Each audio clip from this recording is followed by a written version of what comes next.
Good afternoon. Welcome to Pike Creek Farm. Today I am going to do some canning, and it's part of a collaboration actually called Feast in a Jar that's being sponsored all month, organized by Janet from Homestead Where You Are. And the idea of this collaboration is to make meals in jars, whether it's dehydrated, freeze-dried, canned, but something that you can just open up and it's your meal, whether it's lunch or breakfast or dinner. Today I'm going to can sloppy joes. My dad is living alone because my mom's in a nursing home, and I thought if I could send him some jars of this, it'd make some meals easy for him, and then some here for us too, and if my kids want any, my daughter or anyone. So I'm using a ball recipe, and it's going to be the meat with the sauce in jars, and I'm going to use pints, maybe some half pints too. You can even do it in quarts. And you can use beef, which is what I did before, or I'm going to use venison today. And I just wanted to let you know, like when I first did these before, I wasn't sure if I liked them because the meat has a different texture. It was my first time canning anything with ground beef, and it's softer. Now my parents liked it a lot, so that's one of the reasons I'm doing it again. But now that I've had more of the ground beef that's canned, I like the texture. If you cook your meat with water in it, it gets that softer texture. It's not that bite when you fry it in a pan. So just want to warn anyone for that. But this is shelf stable, it's convenient, and it's great when you're in a hurry or a gift for someone who's not feeling well. So meals in a jar are a great idea, or feast in a jar as Janet has called it. So come on. I have 6 pounds of venison, so I'm doing like a batch and a half of this. The recipe calls for 4 pounds and makes 4 pints. So I'm going to use 6 pounds and 1.5 times all the ingredients just to get some more. If I'm canning, I might as well do more, I always feel. It doesn't take any more time really.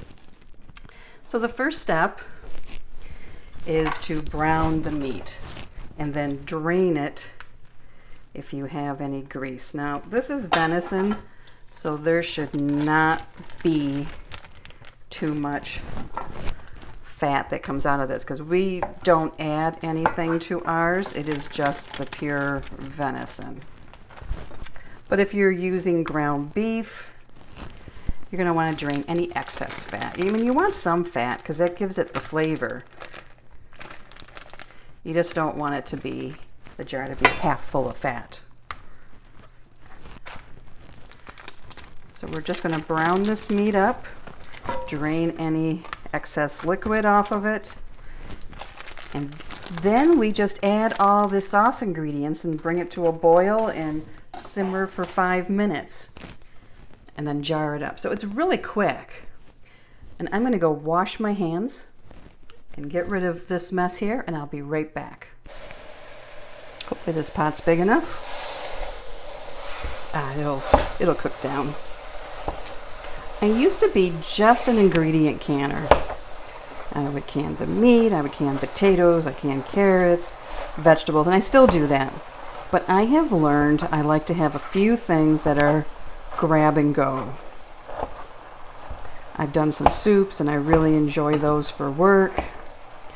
I've done this, and once I got used to the different texture of the meat, I enjoyed this too. Now, canned pork is really quick, and I just add the sauce and make pulled pork sandwiches. So, I have my canner back here. I'm going to add my 3 quarts of water now and get it heating up because we're going to put hot sloppy joe mix into jars that have had hot water in them that I will dump out, and we want this water to be hot too, warm, so that there's no thermal shock. That's always what you hope for. No one wants the bottom of a jar to break out. Now I think this time with this, I think this would work really well for even to go on top of a salad at work. I don't remember back in the day. I think they still have them. Wendy's would put like their chili on their salad, and I always loved that. And I use taco meat on my salad, so why not sloppy joes? If you don't want to make it into sloppy joes, you can open it up, a jar up, and put biscuits on top. Put it with rice. So it can be the base of a meal too. But it's also just ready to eat when you open it up. This does have to be pressure canned, and it will be pressure canned to the meat times. So pints and half pints will be 75 minutes and quarts would be 90. And our family's not big enough for quarts.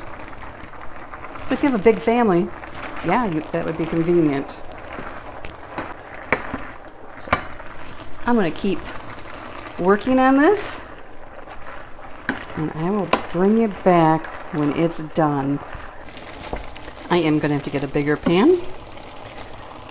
But what I've also been doing during this time is making sure my canner is all set, that the lid has a safety check, that the seal looks good, that the vent pipe is not clogged.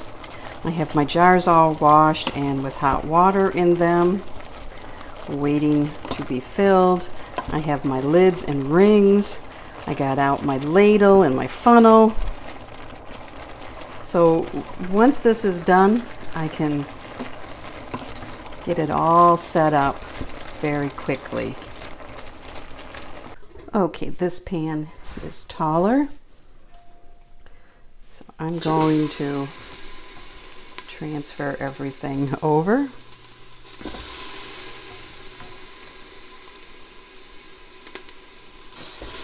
Oops. So now all we do is add all the ingredients. Let me see if I can adjust this. This pot is taller. Next, it calls for 3 cups of onion. So I did not do 1.5 times that. I didn't want 4.5 cups of onion, so it's about 4. 1.5 cups of chopped bell pepper. I used my chopper for the onions and the pepper.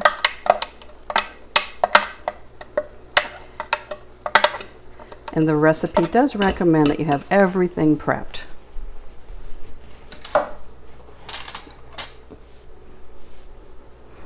The recipe called for 2 cups of tomato sauce, so I have 3.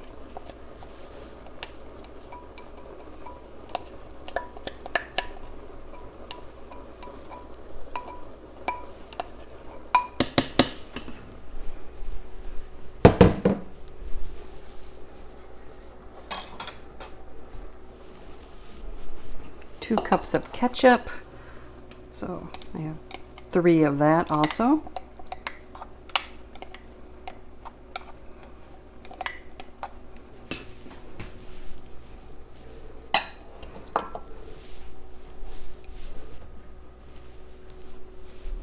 Two cups of water. I'm going to probably have to add some more water.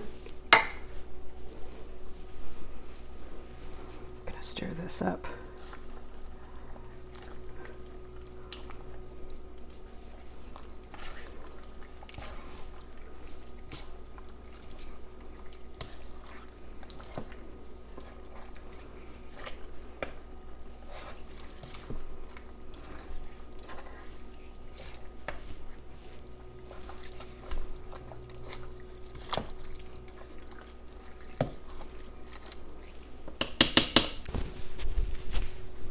Another cup of water.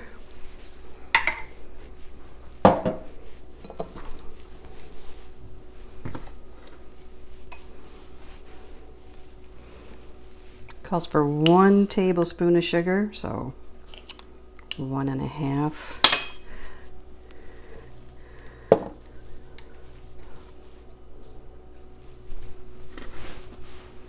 1 tablespoon of prepared mustard. So I'll do 1.5 or 1 heaping.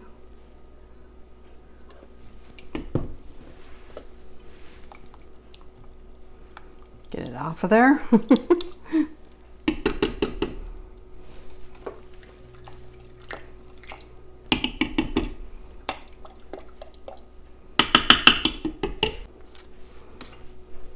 Three-quarters of a teaspoon of black pepper.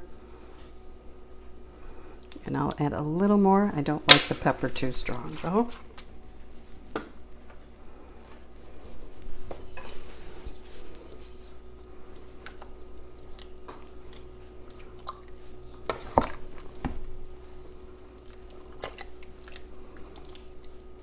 Now to mix it all down to the bottom.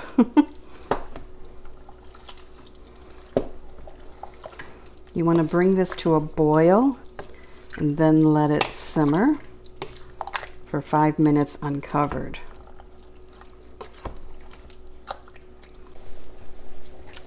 I did forget one thing, the salt. It takes 1 tablespoon of salt, kosher or canning salt. So it would be 1.5. You know, and I'm only going to add the 1. I can add more salt if I want when I heat it up. And if you can see that it's becoming saucier. We want this to come to a boil and then simmer for 5 minutes uncovered. Then just fill the jars and put them in the canner and do the usual pressure canning steps. Now the recipe did not call for garlic, but I am going to add a teaspoon of garlic because I like garlic. And you can add dry spices to any recipe without impacting the acidity.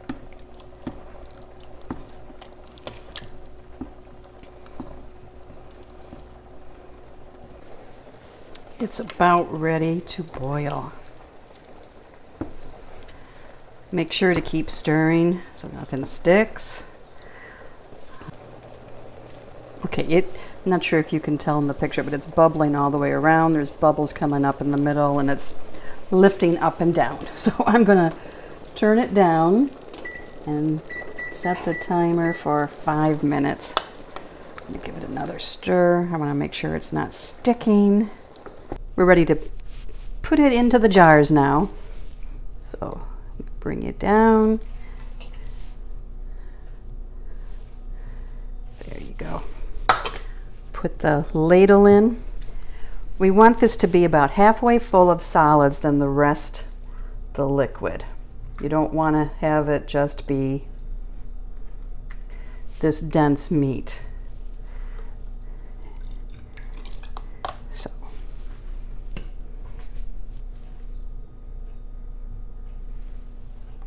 and we want a 1/2 inch headspace.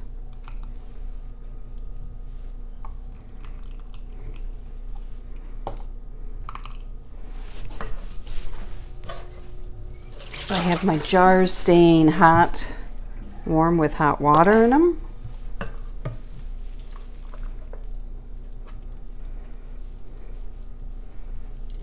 Whoop.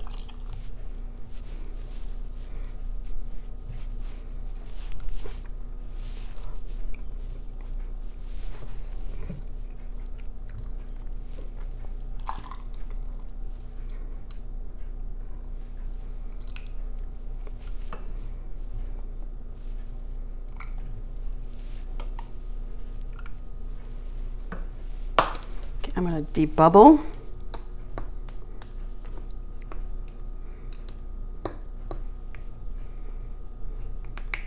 Make sure there's no pockets in there.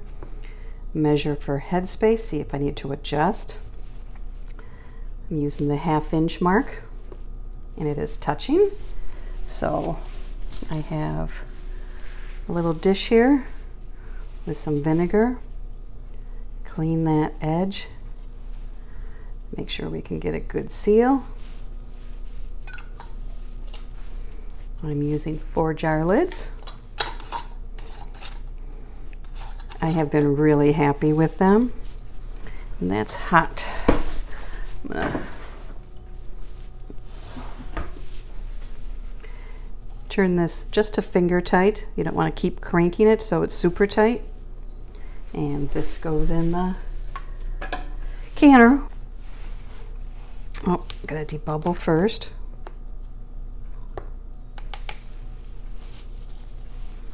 Wipe.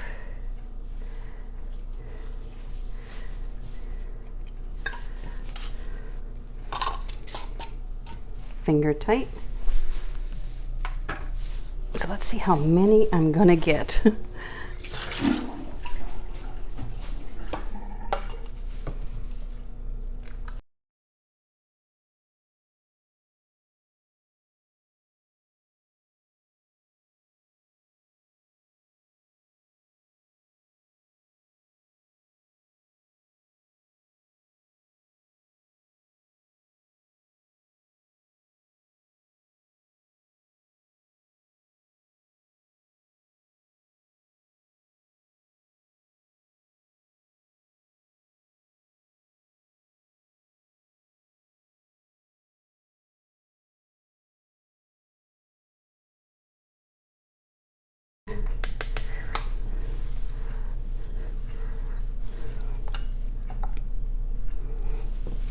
So I'm gonna get the lids on these 3.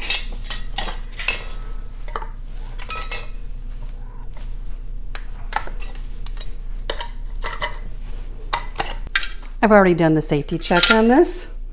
So now I just line up the arrow on the lid with the arrow on the handle. You can see how they're off. You twist till they're tight. So now I'm going to raise the temperature, and when there is steam coming out of the vent pipe, like a freight train, then I set my timer for 10 minutes.